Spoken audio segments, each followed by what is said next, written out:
Welcome to Tech Talk Central, and another exciting deep dive. I'm Nathan, your guide to cutting through the tech noise. And I'm Sarah, ready to unpack the nitty-gritty details. Today, we're tackling one of the biggest questions in home entertainment. Yeah, it's a big one. When it comes to those huge, really cinematic TVs, should you go for the super bright QLED or stick with the perfect blacks of an OLED? Exactly, it's a tough choice. So we've gathered a stack of sources comparing some of the latest top-tier models from LG and Sony. Right.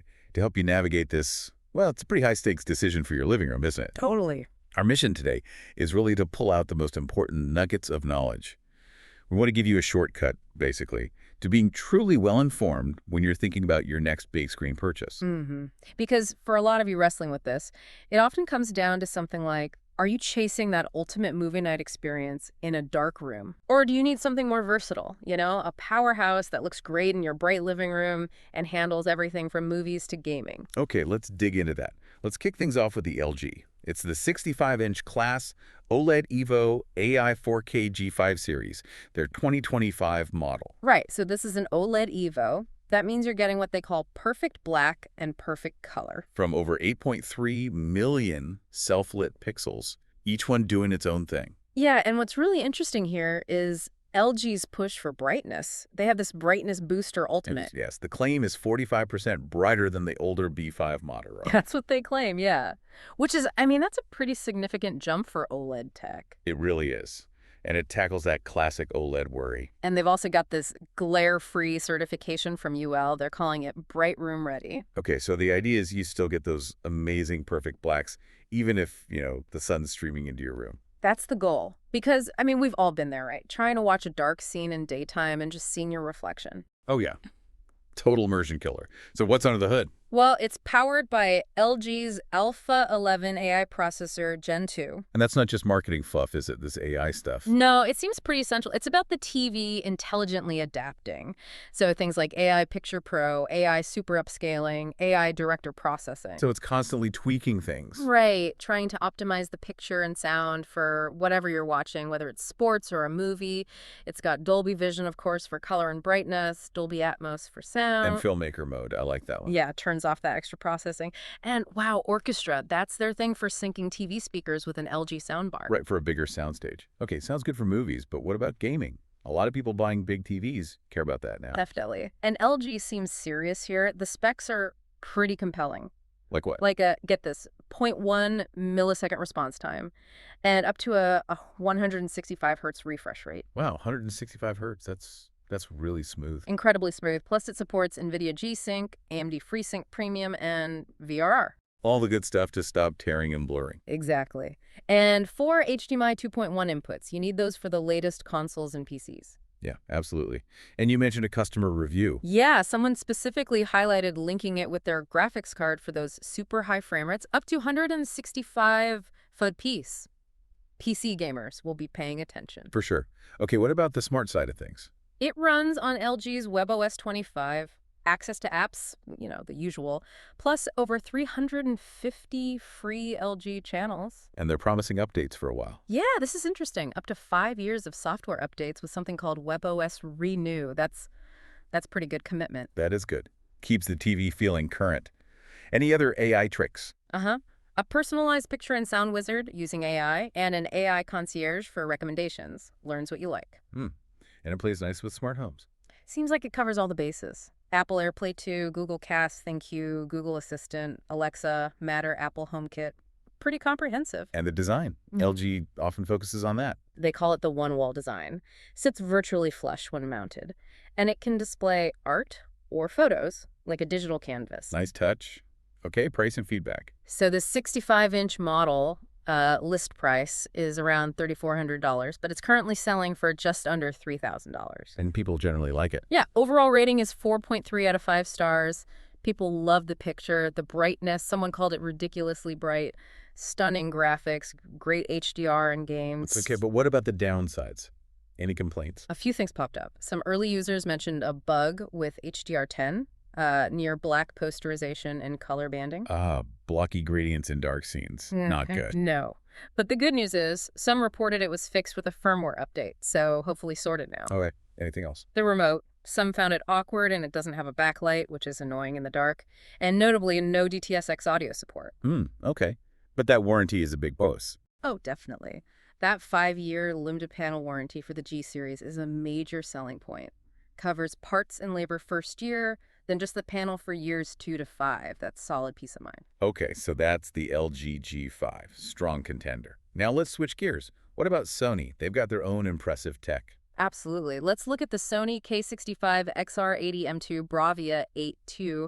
It's also a 65-inch 4K HDR TV for 2025, and this one is a QD OLED. Right, QD OLED. So it combines OLED's black levels with quantum dots for what? Better color and brightness. That's the idea. Our source actually notes it explicitly as a QLED TV because of that quantum dot layer. It still has the 8 million self-lit pixels for perfect blacks, but adds that QD layer for potentially more vibrant colors and brighter highlights. And Sony always talks up their processing. They do. It has the XR processor with AI tech, plus features like XR Contrast Booster and XR Truluminous Max. So what does that mean for the picture you actually see? It means, hopefully, those really bright parts of an image, like sunshine on water, feel genuinely brighter, more impactful, but without losing detail in the shadows. It's aiming for, like, next-level realism. Billions of vivid colors. And like the LG, it tackles glare. Yes, the QD OLED panel is designed to significantly reduce glare and reflection. Another win for brighter rooms. Okay, Sony's often strong on audio too. What's the story here? Yeah, they seem to be going all in. It supports IMAX Enhanced, Dolby Vision, Dolby Atmos, and importantly, DTS:X. So it have DPSX, unlike the LG. That's a key difference. It is, but it's not just formats. They have acoustic surface audio plus matte. What's that? Tiny actuators literally vibrate the screen itself. The screen is the speaker. Whoa, so the sound comes directly from where the action is happening. Exactly, like dialogue feeling like it's coming right from the actor's mouth. It's supposed to be incredibly immersive. That sounds different. boy. Cool, but different. Any other sound tech? Yep. VoiceSim 3 uses AI to recognize voices and boost dialogue clarity so you don't miss words during loud scenes. Handy. And 3D surround upscaling to create virtual surround sound just from the TV speakers. It can even upscale stereo or 5.1 audio to virtual 5.1.2. Okay, Sony's really pushing the audio envelope there. What about gaming? LG set a high bar. Sony's angle is a bit different. It boasts exclusive features for the PlayStation 5. Makes sense. Like what? Things like auto HDR tone mapping and auto genre picture mode. They automatically optimize settings for PS5 and PS5 Pro consoles, minimizing lag. So great for PS5 owners. What's the refresh rate? It's 120 Hz native refresh rate. Excellent, very smooth, but not quite the 165 Hz the LG offers. Right, a trade-off there depending on your priority. Max PC frame rates for PS5 integration. Smart platform. It runs on Google TV, so vast library of movies, shows, apps, games, over 400,000 movies and TV episodes, 10,000 plus apps. Familiar territory for many. Google Assistant, casting. Yep, Google Assistant, Google Cast, and Apple AirPlay support too. There's also a Bravia Connect app for phone control, and specific calibrated modes for certain streaming services like Netflix and Prime Video. To ensure accuracy. Got it. Design. Sony calls it harmonic presence, featuring a slim one-slate concept. Very minimal bezel, almost frameless they call it, seamless edge, and it has a versatile two-way stand. Okay, but availability and price. Here's the catch for this specific model. Our source shows the 65-inch is currently unavailable. So we don't have current pricing or, crucially, customer reviews for this exact one yet. Okay. That makes direct comparison tricky on the user experience front. Warranty.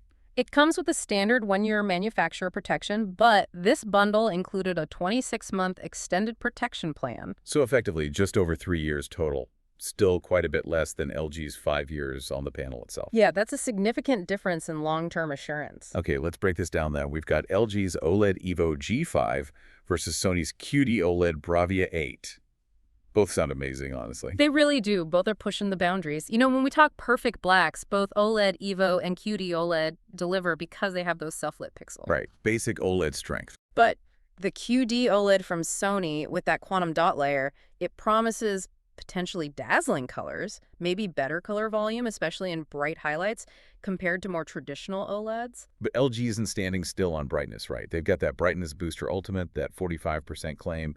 the Bright Room Ready certification. Exactly. Both are clearly trying hard to overcome the OLEDs aren't bright enough concern, especially for daytime viewing. Okay, audio feels like a clearer win for Sony, maybe. It seems more comprehensive on paper. LG has Dolby Atmos, which is great, but Sony adds DTS:X support. Which the LG lacks. Right. And then there's the acoustic surface audio plus the screen as a speaker plus the AI voice Zoom 3. That's a unique package if integrated sound is really important to you. Makes sense. Gaming is super close, though. It really is. Wow. LG has the edge on specs for PC gamers, that super fast B165Hz refresh rate, G-Sync, FreeSync, 4 HDMI 2.1s. It's ticking all the boxes there. But Sony counters with those specific PS5 optimizations.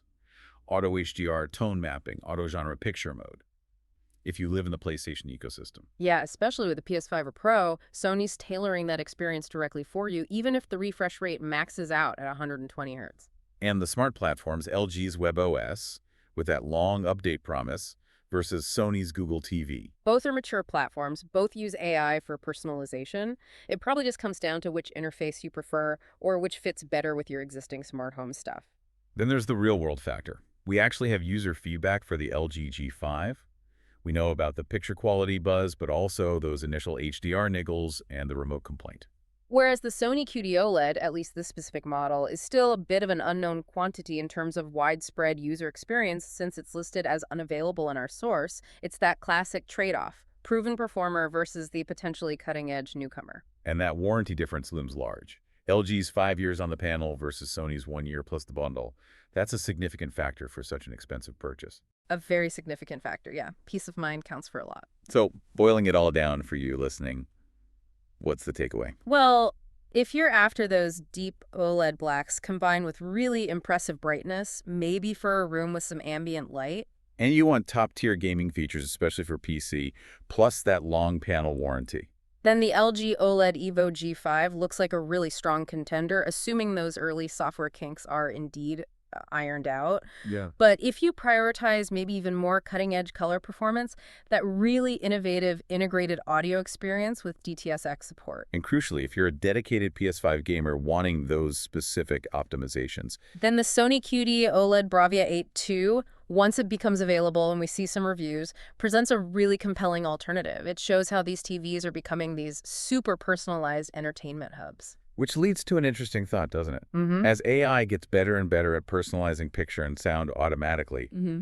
how much control do you actually want over your viewing experience? Yeah, versus how much are you willing to just let the TV decide what's best for you? It's something to think about. Definitely a fascinating question as this Keck evolves. We really hope this deep dive has given you some valuable insights into this big screen TV battle. And if you found this discussion helpful, please do subscribe to our channel, Tech Talk Central, for more deep dives into the tech that shapes our world. Absolutely. And hey, if you want to check out the latest prices and deals on these TVs or others, be sure to look at the links down in the description below. Thanks for diving deep with us.